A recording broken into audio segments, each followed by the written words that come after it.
मालेगांव शहर से आए हुए हमारे शहर अध्यक्ष एजाज उमर साहब, धुलिये से आए हुए हमारे शहर अध्यक्ष वसीम अकरम साहब, मंच पे तशरीफ फरमा औरंगाबाद शहर व जिले के इस्लाम पार्टी के तमाम ही जिम्मेदारान, कोर कमेटी के तमाम ही जिम्मेदारान, मेरे सामने तशरीफ फरमा नौजवान साथी, बुजुर्ग हजरात, दोस्तों और साथियों, सबसे पहले मैं औरंगाबाद शहर और जिले के हमारी कोर कमेटी के जिम्मेदारान को और हमारी युवा बॉडी का मैं शुक्रिया अदा करता हूं इस्लाम पार्टी की जानिब से कि आप लोगों ने मेहनत की और प्रोग्राम को कामयाब किया। मैं आपका बहुत बहुत शुक्रिया अदा करता हूं।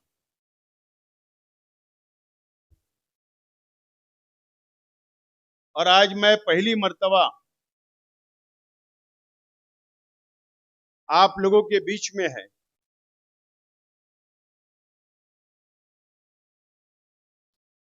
मेरी बात को रख रहा हूं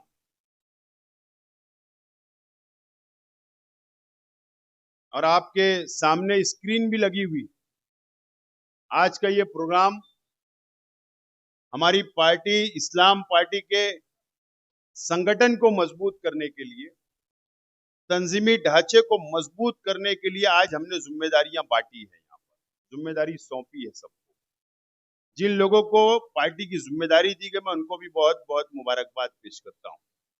ये कोई बहुत बड़ा जलसा नहीं है, ये प्रोग्राम है। अब ये जो मंच पे बैठे हुए लोग हैं, जो हमारे साथी है, जो मेरे सामने बैठे हुए हमारे कार्यकर्ता है, अब इनकी जिम्मेदारी है कि इस शहर के अंदर, इस जिले के अंदर इस्लाम पार्टी को घर घर पहुंचाना, आवाम का काम करना, फिरका परस्तों से लड़ने का काम, यहाँ की आवाम के मसाइल को हल करने का काम आप लोग करेंगे, मुझे उम्मीद है।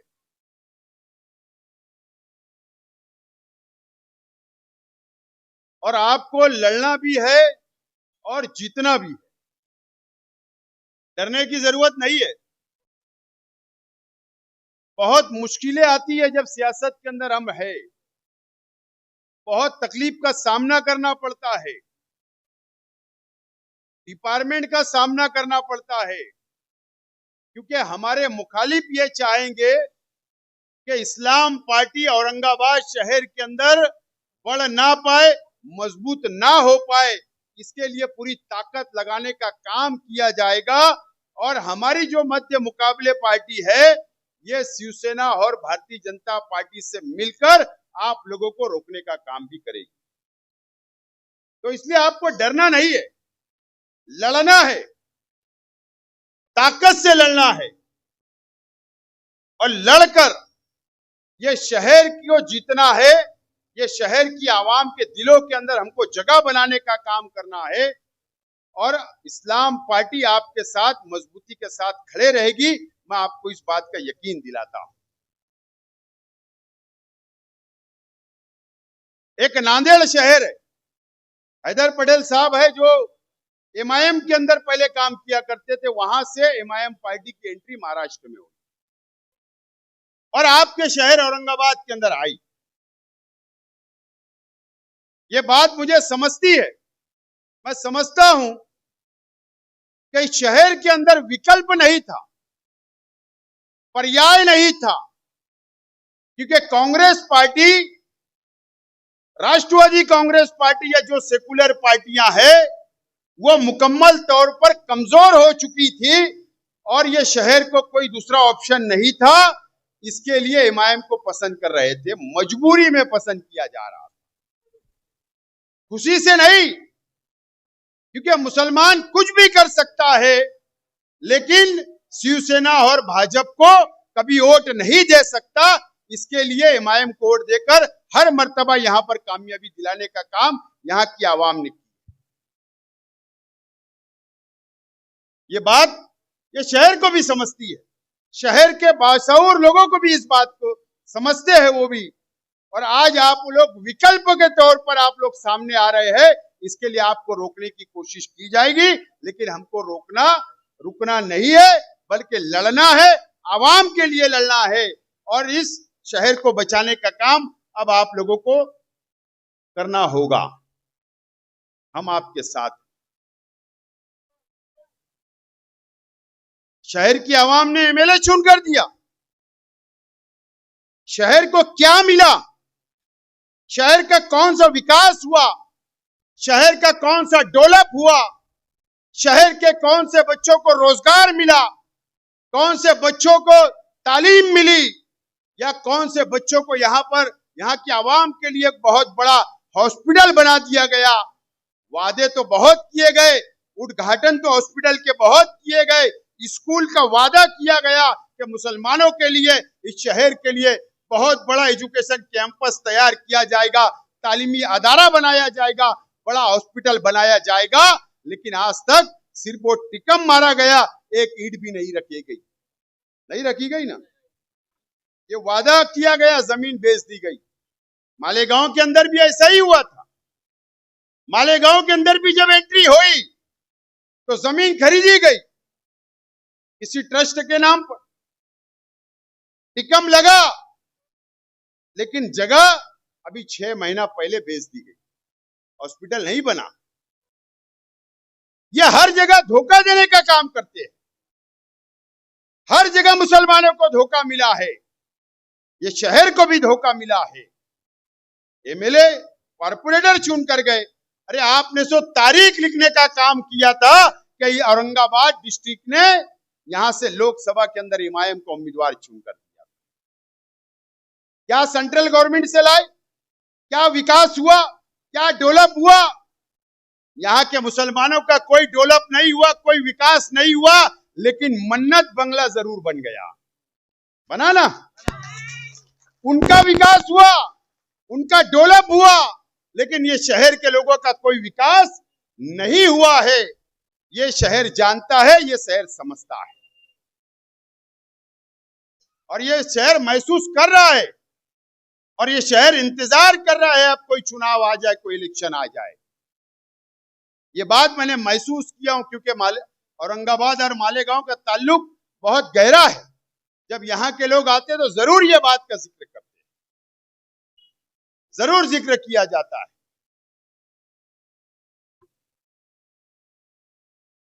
मुझे बताओ, कौम और मिल्लत की दुआई दी जाती हर जगह, जज्बाती बातें की जाती, नौजवानों के जज्बात से खेलने का काम किया जाता। जो लोगों ने यहां पर पार्टी को, इमाम को मजबूत किया था, वो आज हमारे मंच पे है। कई लोगों को धोखा मिला,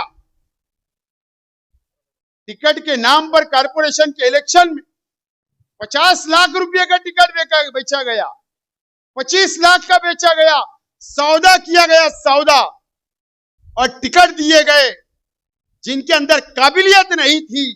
उन लोगों को टिकट सिर्फ इस बुनियाद पर मिला कि उन्होंने लाखों रुपया दिया और टिकट बेचकर पैसा और धंधा व्यापार करने का काम किया गया।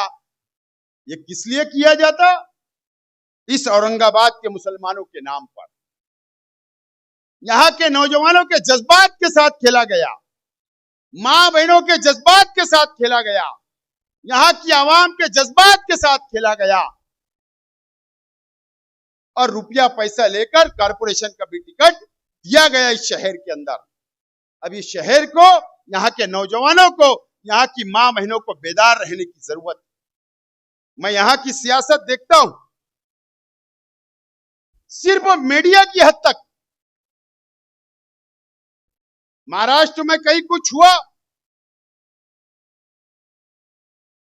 तो यहां पर मीडिया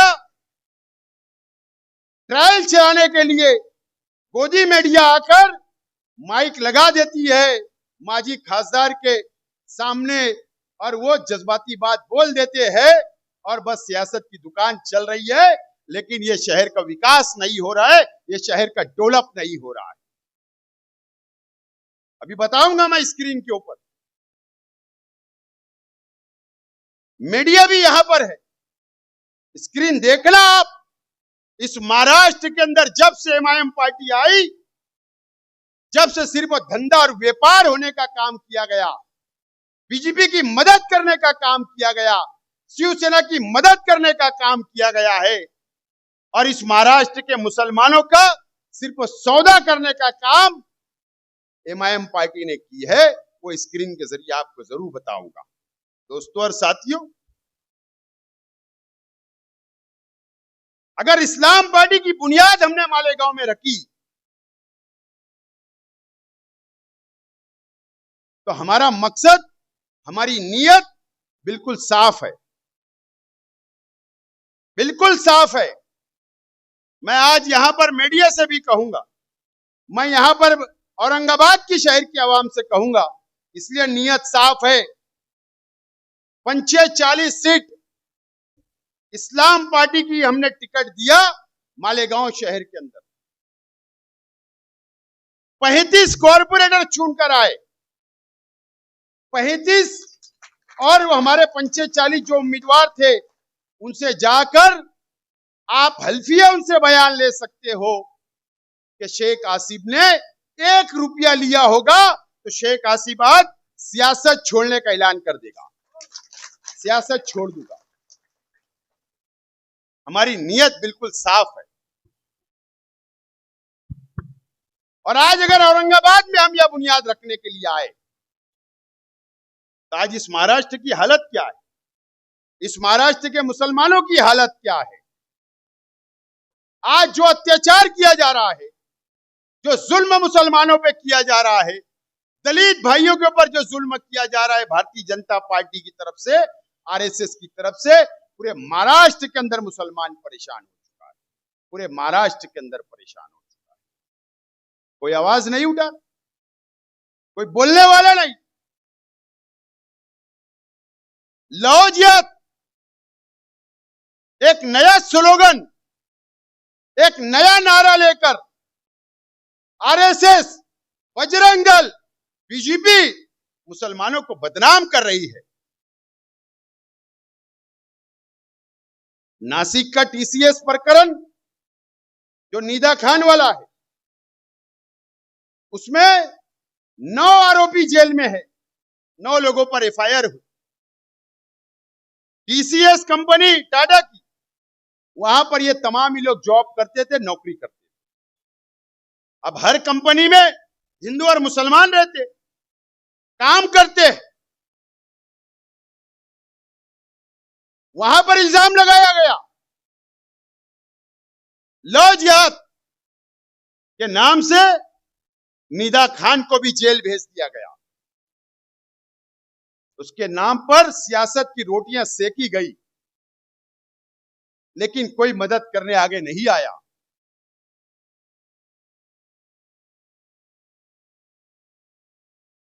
दानिश नाम को जो लड़का जो मेन आरोपी है, वो संगमनेर का है।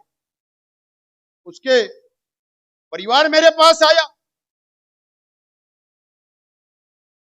उसके परिवार को और बाकी लोगों के परिवार को लेकर नासिक के सीपी साहब से मैंने टाइम लिया।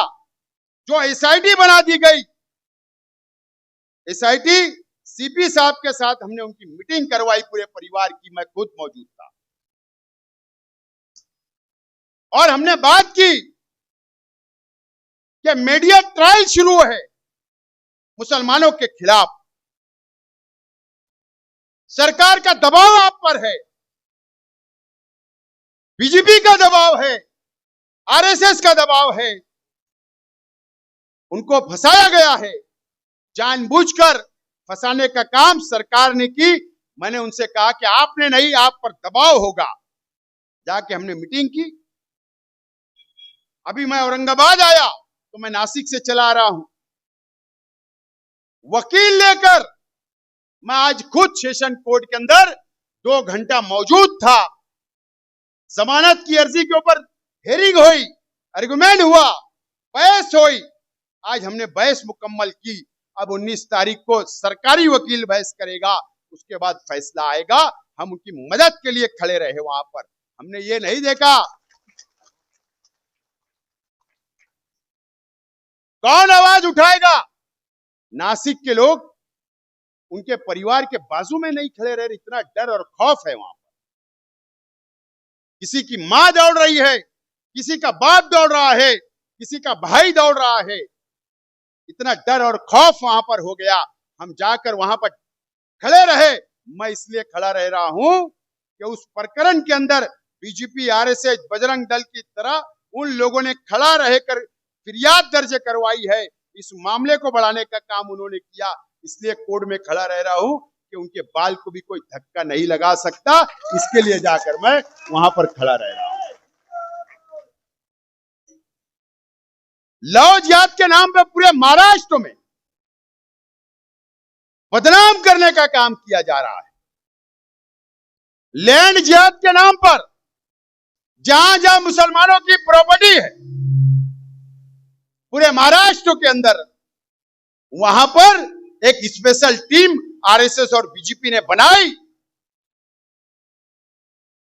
और वहां पर अगर हमने किसी हिंदू भाई से किसी मुसलमान ने सौदा किया और अगर उनका डिस्प्यूट हो गया, कोर्ट मैटर हो गया, उसी प्रकरण को लैंड जिहाद नाम दिया जा रहा है और उनको परेशान करने का काम और एसआईटी बनाने का काम भारतीय जनता पार्टी इस महाराष्ट्र के अंदर कर रही है।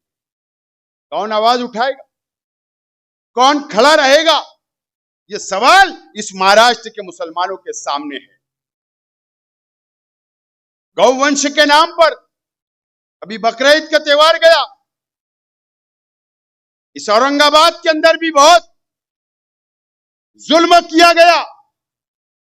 मालेगांव में भी हुआ, धुलिया में भी हुआ, पूरे महाराष्ट्र के अंदर, पूरे देश के अंदर। हम कहां बोलते हैं कि गौवंश की हम कुर्बानी कर रहे? क्या इस महाराष्ट्र का मुसलमान गौवंश की कुर्बानी नहीं करता? उसके बावजूद भी सिर्फ मुसलमानों का त्योहार है, फेस्टिवल है, इसके लिए इस नाम पर मोकोगा की कार्रवाई शुरू की जाती है। पूरे महाराष्ट्र के अंदर अलग अलग शहरों के अंदर मोकोगा लगाने की कोशिश की जा रही है, कई लोगों पर लगाया भी गया है। कौन आवाज उठाएगा? हमको रोका जा रहा है, हमारे फराइज को अंजाम देने से रोका जा रहा है, कोई आवाज उठाने वाला नहीं है। आप देखिए, मॉब लिंचिंग हुई, जलगांव डिस्ट्रिक्ट में हुई, चालीसगांव में हुई, कभी ट्रेन के अंदर होती है। हर जगह दाढ़ी वाले, टोपी वाले नजर आते हैं तो 8-10 लोग मिलकर उनको मॉब लिंचिंग के नाम पर मारते हैं, मॉब लिंचिंग करते हैं, उनके साथ उनको जख्मी करते हैं, कत्ल कर देते हैं। कोई आवाज उठाने वाला नहीं है। कौन आवाज उठाएगा? ये सवाल इस महाराष्ट्र के सामने आज आकर खड़ा हो गया है, इस महाराष्ट्र के सामने खड़ा हुआ है। कौन आवाज उठाएगा? आज बीजेपी डराने का काम करती है, धमकाने का काम करती है। इस महाराष्ट्र के अंदर नहीं, पूरे देश के अंदर यही चल रहा है। आप देख लो, बंगाल पेट नहीं भरा, बीजेपी की सरकार आ गई, ममता बनर्जी के 80 एमएलए चुनकर आए, अपोजिशन में है, तोड़ने का काम किया जा रहा है, पार्टियों को खत्म करने का काम किया जा रहा है, दबा कर दादागिरी से लोकतंत्र की हत्या की जा रही है। क्या अब हमारी जिम्मेदारी नहीं है? क्या आवाज उठाना चाहिए, लड़ना चाहिए? मैं ये नहीं बोलता कि डंडा लेकर हमको लड़ना है। हालांकि गांधी जी ने तो डंडे का भी हुनर सिखा कर गए। लेकिन हम संविधान के तहत लड़ना चाहते हैं। संविधान ने जो हमें अधिकार दिया है उससे लड़ना चाहते हैं। इसके लिए क्या अब हमारी जिम्मेदारी नहीं है? इसीलिए इस पार्टी की बुनियाद रखी गई, इसीलिए रखी गई। अगर हम नहीं लड़ेंगे, नहीं आवाज उठाएंगे और ऐसी पार्टियों को अगर हम नहीं जानेंगे, तो अगर आज किसी दूसरी बहन के साथ या दूसरे भाई के साथ हो रहा है, कल आपके भाई के साथ, मेरे भाई के साथ, आपकी बहन के साथ, मेरी बहन के साथ भी इस राज्य में होगा और इस देश के अंदर होगा। तो आज हमारी जरूरत है इस बात की कि हमको मुत्तहिद होकर लड़ने की जरूरत है।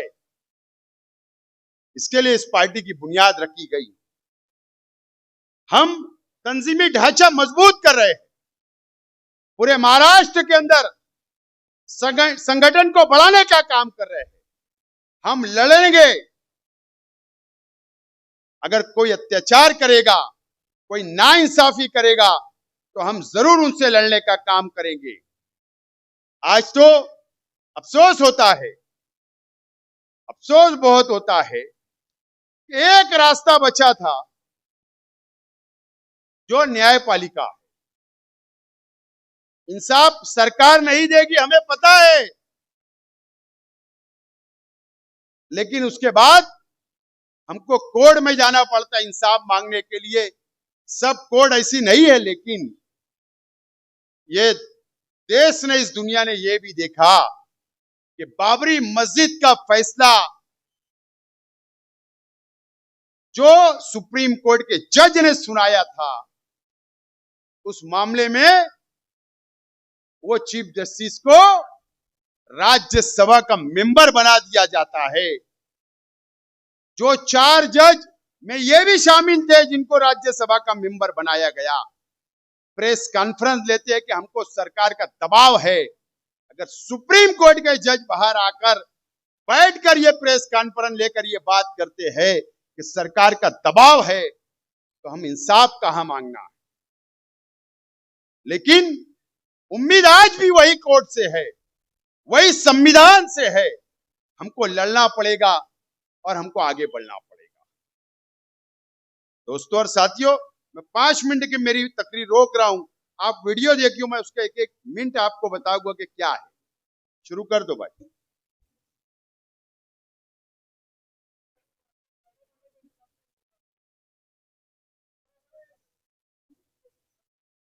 सिर्फ आपसे सवाल है, औरंगाबाद वाले देख ले।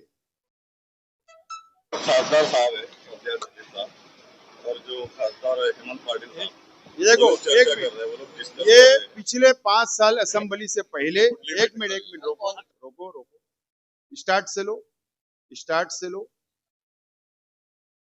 हाँ रोको। ये पिछली असेंबली की बॉडी के अंदर राज्यसभा का चुनाव था, जिस वक्त इमरान प्रतापगढ़ी ने राज्यसभा का नॉमिनेशन किया था, फॉर्म भरा था। उसी वक्त इलेक्शन की ये बात आपको याद दिलाने के लिए वो नाम का जिक्र कर रहा हूं। उस वक्त ये धुलिया शहर के एमएलए थे एमआईएम के, और ये एक होटल में, मुंबई की एक होटल के अंदर ये किससे मीटिंग कर रहे थे, ये बताना चाह रहा हूं। बताओ। तो खासदार है हेमंत पाटिल साहब, वो लोग चर्चा कर रहे हैं, वो लोग डिस्कस कर रहे हैं। तुम्ही स्वतः आता सिक्युरिटीला सांगितलं, ये तो उनके साथ थे जब हमारे डॉक्टर साहब, लेकिन उनके जब ये सब देखने बाद बाहर आए। ये हेमंत पाटिल, एक मिनट रुको, ये हेमंत पाटिल है शिवसेना के खासदार, ये उनसे मीटिंग कर रहे थे। गोदावरी मल्टी सर्व्हिस मध्ये आहोत, त्याचं कारण म्हणजे या ठिकाणी काही वेळापूर्वी एमआयएमचे खासदार इम्तियाज जलील असतील आणि एमआयएमचे धुळेचे आणि मालेगावचे आमदार, हे दोन्ही शिवसेनेचे खासदार जे आहेत हेमंत पाटील यांच्यासोबत होते. हिंगोलीचे जे खासदार आहेत ते त्यांच्यासोबत होते. हेमंत पाटील बाहेर गेलेले आहेत, त्याचबरोबर जे फारुख शाह आहेत ते देखील बाहेर गेलेत. मात्र या ठिकाणी आपण पाहू शकतात खासदार आतमध्येच आहेत. तुम्ही स्वतः आता सिक्युरिटीला सांगितलं की डॉक्टर साहब जब उनके साथ थे, लेकिन अभी हट गए, लेकिन वो है वीडियम तो बताना जरूरी है। बाहेर मी काहीच सांगणार नाही. मी काय म्हणतो माहिती काय, मी काही सांगणार नाही. तुम्ही ये मालेगांव के आमदार के देखो एक मिनट, ये आपके खासदार साहब है, ए भैया साहब, हाँ, ये आपके माजी खासदार और ये जो टोपी वाले भैया ये मुफ्ती इस्माइल साहब के लड़के हैं। बताओ आगे। नहीं हमारे आगे के लोग, बाकी के लोग उधर गए थे। आप मुझे एक सवाल है, एक मिनट, ये टैक्सी में बैठ रहे हैं क्या? खासदार पास गाड़ी नहीं थी क्या उस वक्त? आमदार के पास गाड़ी नहीं थी क्या? थी ना? फिर टैक्सी में छुप कर ये डीलिंग कर रहे थे होटल में, और टैक्सी में बैठ के दूसरी तरफ जा रहे थे, मीडिया वालों ने घेर लिया था। बताओ आगे। हेमंत पाटिल, अच्छा नहीं, उधर मालेगांव के आमदार बैठे बाजू में। नहीं हमारा उनके साथ कोई नहीं, यहाँ पे मिले हैं वो रेस्टोरेंट में। अभी हम सी ब्लू जा रहे हैं, वहाँ पे आ जाइए। हमारी एक गाड़ी है तो आगे चली गई है, आगे एक गाड़ी आगे चली गई, वहाँ पे आ जाइए। किसको?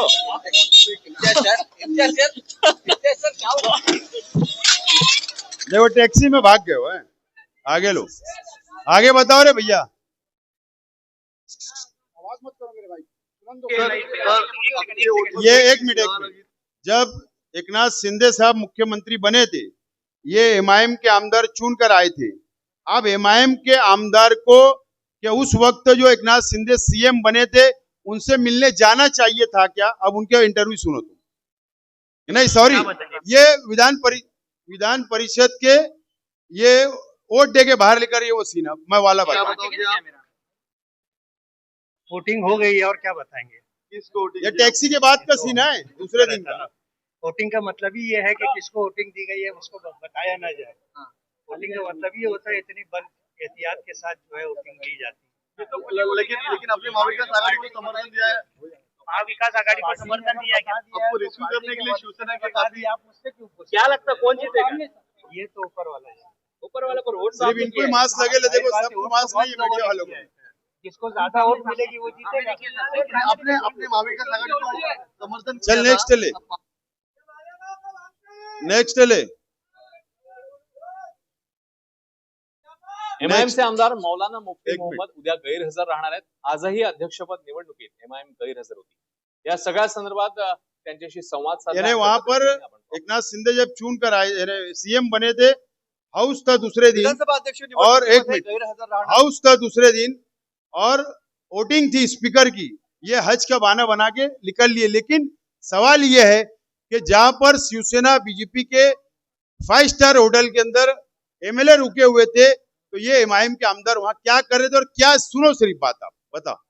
एमआयएमचे आमदार मौलाना मुफ्ती मोहम्मद आपल्या बरोबर आहेत. त्यांनी नुकतीच मुख्यमंत्र्यांची भेट घेतलेली आहे. शिंदे गटाचे आमदार ज्या ठिकाणी आहेत त्याच ठिकाणी हे आमदार आलेले होते. आपण निवडणुकीसाठी गैरहजर राहतात आणि इकडे शिंदे गटातील आमदारांची भेट घेत आहेत. मैं मालेगांव था और मुझे हज के लिए जाना है। हज के ताल्लुक से जो पेपर वर्क था उस ताल्लुक से मुझे हज हाउस में बुलाया गया था। मुझे ऐसा लग रहा था कि एक 10-15 मिनट का काम होगा, वो निपटा के मैं आ जाऊंगा। मैं वहाँ गया तो जो लोग बुलाए थे वही लोग मौजूद हाजिर नहीं थे, तो मुझको आने में देर हुई, इसलिए मैं हाउस में तो नहीं था। मुझे हज पर जाना है, मैं कल भी नहीं रहूँगा, आज रात मेरी रवानगी है। तो ये हुआ कि किसी को ऐसा नहीं लगे कि ये दोनों दिन गैर हाजिर सीएम साहब जो है, कम से कम उनके कान पर बात आ जाए कि मैं नहीं हुआ, हज पे जा रहा हूँ इसलिए नहीं। एक बात बताओ, मुबारकबादी एमआईएम के आमदार सीएम साहब से क्यों बोलेंगे कि मैं कल हाजिर नहीं रहूंगा? आपके कान पे बात सटल में ना जब ही ना, तो बोलने का मतलब, अगर मैं दूसरी पार्टी का आमदार है, जब मैं बीजेपी के शिवसेना के खिलाफ वोट मांगा हूं, तो मैं उनसे मिलने क्यों जाऊंगा? मैं सीधा हाउस में जाऊंगा। आगे बताओ। और मेरा कल गैर हाजिर रहूंगा मैं, तो उनको मालूम रहना चाहिए। मालूम रहना चाहिए। म्हणजे उद्याला बहुमत असणे होणार तेव्हा पण तुम्ही राहणार नाही. पण तुमचे एक आमदार होते ते तटस्थ राहिले, त्यामागचं काय कारण? चलो आगे पार्टी का बताओ। जो आदेश होगा।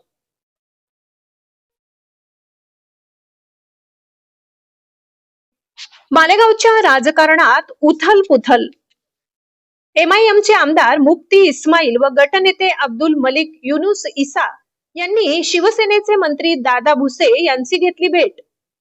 2 दिवसांवर असलेल्या महापौर उपमहापौर निवडणुकांच्या पार्श्वभूमीवर एमआयएम व शिवसेना नेत्यांमध्ये झालेल्या बैठकीमुळे राजकीय चर्चांना उधाण.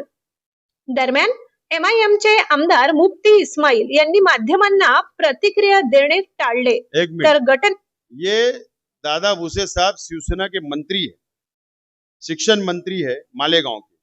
अभी जो महापौर का चुनाव हुआ 3 महीना पहले, इस्लाम पार्टी का मेयर, समाजवादी का डिप्टी मेयर का फॉर्म हमने भरा. ये शिवसेना के दादा भूसे के पास 2 दिन पहले जाते, हम आपको वोट देंगे, आप उम्मीदवार खड़ा करो. बाद में इतना प्रेशर आया मुसलमानों का, जब जाकर ये तटस्थ रहे और हमने शिवसेना के सामने इलेक्शन जीता और हमने इस्लाम पार्टी की पहली मेयर बनाई. ये वो आगे लो, चलो ची उत्तरे दिली. मालेगाव आगे महापालिकेत नेक्स्ट एमआयएम ले चल, फटा टाइम कम. एमआयएमचे आमदार मौलाना मुफ्ती मोहम्मद भाजपा आणि एमआयएमची युती झाली आहे. समितीच्या सभापती पदासाठी भाजपा आणि एमआयएमची एकमेकांना साथ मिळाली आहे. एमआयएमच्या नगरसेवकाला मिळालं शिक्षण आणि क्रीडा समितीचं सभापतीपद. एमआयएमच्या 3, अजित पवारांच्या राष्ट्रवादीच्या 2 आणि 3 अपक्ष नगरसेवकांचा गट ये अभी जो भाजपसोबत आहे. नगर पालिका के चुनाव हुए, या अक्कलकोट, इधर जो सब जहां जहां इनके चुनाव, ये बीजेपी और शिवसेना के साथ इन्होंने सत्ता में गए. चल ठीक है, ओके, टाइम कम है. मैं आप लोगों से यही बोलना चाहूंगा, बहुत मटेरियल है. अभी कुछ दिन बाद हम औरंगाबाद शहर में चौक के ऊपर सभा लेके बताएंगे सब. बोलने का मतलब, ये सिर्फ मुसलमानों को धोखा देने का काम ये करते हैं.